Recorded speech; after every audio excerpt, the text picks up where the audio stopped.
Hello and welcome to Bytes of Health, where we hope to take a bite out of your parent worries each day with sound advice and guidance. Every morning, we'll answer a commonly asked pediatric question in 5 minutes or less. I'm Dr. Jess Steier, a public health scientist, and today I'm joined by our pediatrician bestie, Dr. Dina DiMaggio. Hello, Dina. Hello, Jess. All right, so today we are going to talk about 0 to 3 month milestones. The clock is ticking. Let's get to it.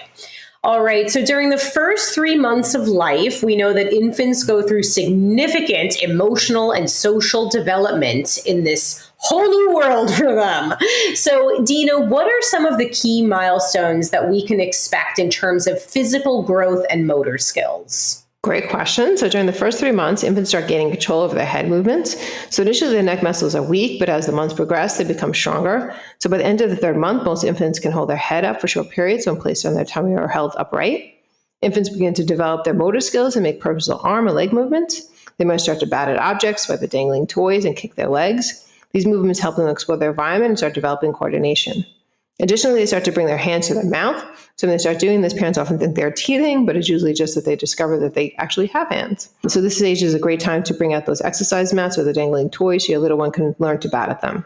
Tummy time is also really important now, and I usually recommend doing it for about 30 minutes a day. It helps infants develop their neck, shoulder, and upper body strength. And by placing infants on the tummy while they are awake and supervised, they can gradually lift their head, push up with their tummies, and even start to roll over between 4 and 6 months. What about sensory development? What milestones can we observe in terms of their vision and hearing? So infants' visual abilities improve significantly during this time. So they start off focusing and can track moving objects with their eyes. So at around 1 month, they can track objects at least to the midline. And by 2 months, track objects a full 180 degrees. They also start showing a preference for human faces and high contrast patterns. So you can break out those black and white cards and play with your baby and make sure they are tracking objects.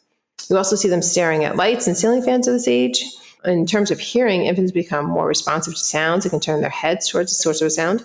And certain sounds can startle or soothe them as well, like their parents' voices. All right, now let's move on to communication and language development. What milestones do infants typically reach in terms of their communication skills? So infants start making cooing sounds during this time. They experiment with different vowel and consonant sounds and engage in, what we call conversations with their caregivers, taking turns making sounds. Infants begin to make these cooing sounds and vocalizations, which they are early attempts at communication. They also become more responsive to social interactions, smiling, cooing, or vocalizing response to their caregivers' voices and expressions.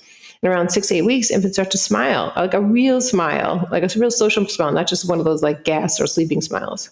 They may smile when they see familiar faces and when they receive attention and affection from their caregivers. They may also coo, gurgle, and make different sounds, express pleasure, and interact with others. Oh my God, I remember that first smile, that first giggle. There was absolutely nothing like that. Yeah, it'll melt you.